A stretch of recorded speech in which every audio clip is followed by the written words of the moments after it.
Shalom. We'll start off by giving all praise, honor, and glory to Yahweh, Bahashem Yahweh Shai, Bahashem Chakadash. Double honors to the elders and apostles of Great Millstone who rule well. Shalom to all you Akim who be pushing this word in truth and in sincerity around the globe. We are the real Hebrew Israelites.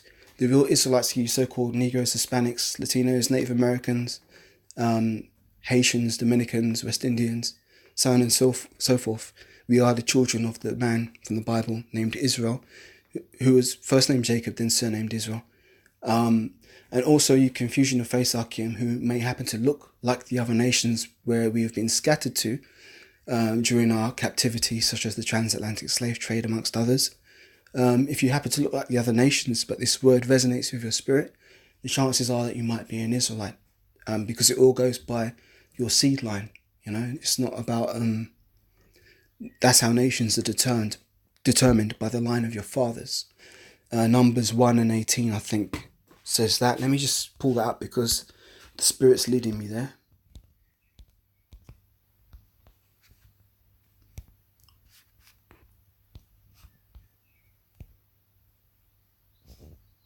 Yeah, this is Numbers 1 and 18. This is after the Exodus, when we was brought out of Egypt by Yahweh. And it says, "And they assembled all the congregation together on the first day of the second month, and declared their pedigrees after their families by the house of their fathers, according to the number of their names, from 20 years old and upward by their polls." So basically, your whole nationality is determined by who your father was. Whereas in this society, they teach lies where they say, oh, you can become French, or you could become English, or you could become American, or you could become German, or whatever the hell else. Whatever it says on your passport you can be. That's not true. You can't change your nationality. That is determined by Yahweh, because Yahweh created 18 nations. So everybody walking this earth today goes back to one of these 18 nations, and going back to that, they all go back to one of the three sons of Noah, Shem, Ham, or Japheth, and ultimately they go back to Noah, who then goes back to Adam. And we all come from Adam. So yeah, you can't change your nationality. And another thing that you can't change is your gender. Now, that's what today's topic of the lesson is. It's because I don't watch television. But yesterday, my mother asked me to set something up for her to watch on the BBC iPlayer. Now, when I was going through it and setting it up for her, I saw this little screenshot of this period drama. And it says, Gentleman Jack. It says, period drama, Gentleman Jack. The true story of a remarkable woman in search of a wife. And I read that and I thought, when I looked at this picture and I saw this woman flipping, sniffing around this other woman, I knew it was going to be some lesbian fucking bullshit. But when I read that, I thought, man, once again, here you have the BBC.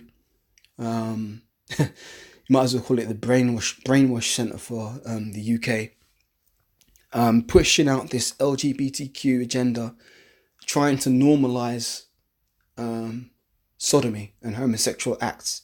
And there's nothing normal about this, but the more they keep putting it on these broadcasts. Now think about that word, broadcast. What do you do when you're trying to catch fish? Sometimes you can use a fishing rod, or you can cast a net. The broader the net, the larger the area you can cast it to. And the BBC is basically pushed out all throughout the UK and around the world, because this goes out to other countries too. And they're basically broadcasting the fact that homosexuality is now acceptable, but it ain't acceptable, and it's never been acceptable, and it's never gonna be acceptable in the eyes of Yahweh Hashem Yahweh Shai. And as the prophets of the Lord willing, we're supposed to prophesy against these things. So I'm going to do that right now. Once again, bread and butter scriptures. Apostle Kupar says repetition is the father of skill, and that's very true, because by now, if you've been following my videos, you should really know these scriptures off by heart, such as I do. So Leviticus 18 and 22. What does this say? Thou shalt not lie with mankind as with womankind. It is an abomination. Let's read that again. Thou shalt not lie with mankind as with womankind. It is abomination. I'm going to go further into verse 23. It says, neither shalt thou lie with any beast, to defile thyself therewith. Neither shall any woman stand before a beast to lie down thereto. It is confusion. Now, this is interesting because when we go into this word confusion, that's what the word Babylon really means. Babylon means land of confusion. And as we know, America is Babylon the Great. So what you have is America's been the forerunner in pushing this LGBTQ, soon to be P, agenda, and the rest of the world is following suit, such as here in the UK. So let me grab another scripture. Leviticus chapter 20 and verse 13 states, If a man lie also with mankind as he lieth with a woman, both of them have committed an abomination. They shall surely be put to death. Their blood shall be upon them. Hang on a minute. Is that an if maybe? Should they maybe be put to death? No, it says, if a man lie also with mankind as he lieth with a woman, both of them have committed an abomination. They shall surely be put to death. Their blood shall be upon them. No ifs, no buts, no whats, no maybes. That's the judgment according to the law. Now, as we know, in this kingdom, we're still in our captivity. We're still slaves under Esau, so we can't execute these laws and judgments. But it doesn't mean we can't prophesy against these things, because Micah 2 and 10 says, let me get that, Micah 2 and 10. See, I'm just going in the spirit now. Usually I have some scriptures prepared, but I'm just freestyling this one, which is nice. So it says, Arise ye and depart, for this is not your rest, because it is polluted. It shall destroy you, even with the sore destruction. Yeah? So as Israelites, and of the hopeful elect, we're supposed to stand against these things. Second Ezra says, he began to commend them that stood so stiffly for the name of the Lord. Roughly paraphrasing. Can't remember exactly where that is, but it's in Second Ezra. So yeah, we're supposed to stand stiffly for the name of Yahweh Bahashem Yahushai. So we can't be hand in hand with these wicked 2/3 Jake, or these heathen nations who want to embrace LGBTQ. We can't be hand in hand with them, because if you join hand in hand with the wicked, you're going to get the same punishment, because you're in league with it. You know, you can't be in league with the beast, which is the system, the Second Roman Empire. We can't be in league with it in any way. And obviously, the ultimate way to be in league with this beast is to take the mark of the beast, spoken of in Revelation 13, 11 through 16, I believe. Let me get that. Because I was talking to my mother yesterday, and I was telling her about the mark of the beast and so on, and she's like, no, it's not just about the mark of the beast. That doesn't mean that. That doesn't mean that. She's basically in denial of the things that I'm telling her, which is fine, because she's a 2/3. She'll have to deal with that when her judgment comes. But the point is that a lot of these people who are denying the fact that we're the real Israelites, they're denying the fact that the elites want to microchip everybody, and denying the fact that these prophecies are coming to pass. They're going to be in for a very rude awakening soon enough, when all these things start to happen at once. So yeah, Revelation 13 and 16, this is about the mark of the beast. It says, let me jump up to 15. It says, and he had power to give life unto the beast, life unto the image of the beast, Lakia, and that the image of the beast should both speak, and cause that as many would not worship the image of the beast should be killed. So basically, Esau's going to try and come down on us for not being part of his New World Order system. Revelation 13 and 16 goes on to say, and he causeth all, both small and great, rich and poor, free and bond, to receive a mark in their right hand or in their foreheads. Now, I want to make an emphasis on that. He causeth all. I mean, that word, when I just read it, it just struck me in the face. Because it's not going to be a case where some people take the mark of the beast and the prophets of the Lord don't take the mark, and there's going to be some middle ground with people in the middle where they didn't take the mark. You know, there's not going to be no middle ground. It says he causeth all. So there's not going to be one person who avoids getting this mark.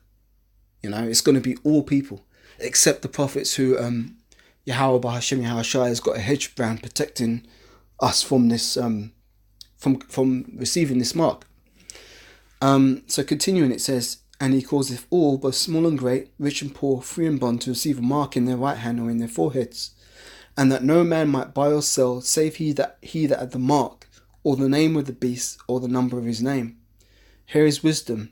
Let him that hath understanding count the number of the beast, for it is the number of a man, and his number is 666. So, what I'm basically saying all that for is to say this. I can see that all the people who are currently embracing all of the wine of Babylon and all the false philosophies that Esau's pushing out via the TV, via the music, via the media in general, all the people who are along with this system and currently, who are going along with it, they're going to continue to go along with it even up until the mark of the beast, and they're going to see nothing wrong with this stuff. They're going to be like, oh, new technology, innit? Yeah, I can unlock my phone and I can unlock my house and I can log onto my computer and do all this shit without having to remember any passwords, and it's so easy. I don't have to carry keys, I don't have to carry money. They're going to embrace all this shit and they're going to love it. But ultimately it's going to be their damnation, because all those who take the mark of the beast are going to face the judgment of a horrific death, which is, thermonuclear destruction in World War III, or getting blasted to smithereens by the chariots when Yahushua returns. So, going back to Micah 2:10, I'm going to read that once more before I close out. You got to choose your side in this thing, because you can't play Humpty Dumpty in this truth. You're either in it or you're out. You can't sit there straddling the fence thinking, yeah, I'm gonna stay in the middle. I'm gonna see what happens, and yeah, if this comes to pass, then I'll do that. No. Yahushua ain't looking for people like that. Yahushua is looking for people who have faith, and are going to follow him no matter what. Even when they can't see these things, because you've got to have inner vision to be able to see these prophecies coming to pass in the future. Because the testimony of Yahushua is the spirit of prophecy, roughly paraphrasing. So you've got to be able to believe and see this stuff even before it happens. And that takes great faith to do that. And the scriptures say without faith it's impossible to please him. So let me get Micah 2:10 as I close out here. Once again, it says, arise ye and depart, for this is not your rest. Because it is polluted, it shall destroy you, even with a sore destruction. So my advice to all of you, Archeum, who are listening to this message is,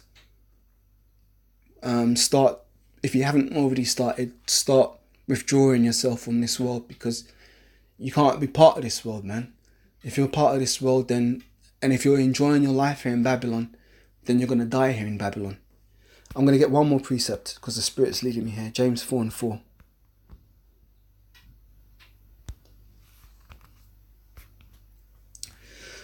This says, ye adulterers and ye adulteresses, know you not that friendship with the world...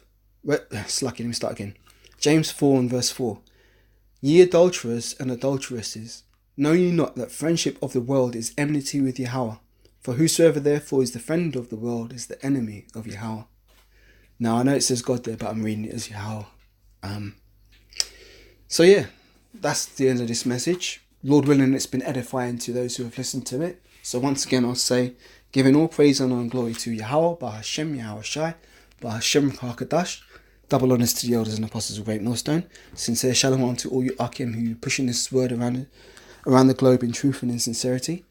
And Lord willing, until the next lesson, Lord willing, I'll be able to do another lesson. So until then, I'll say shalom.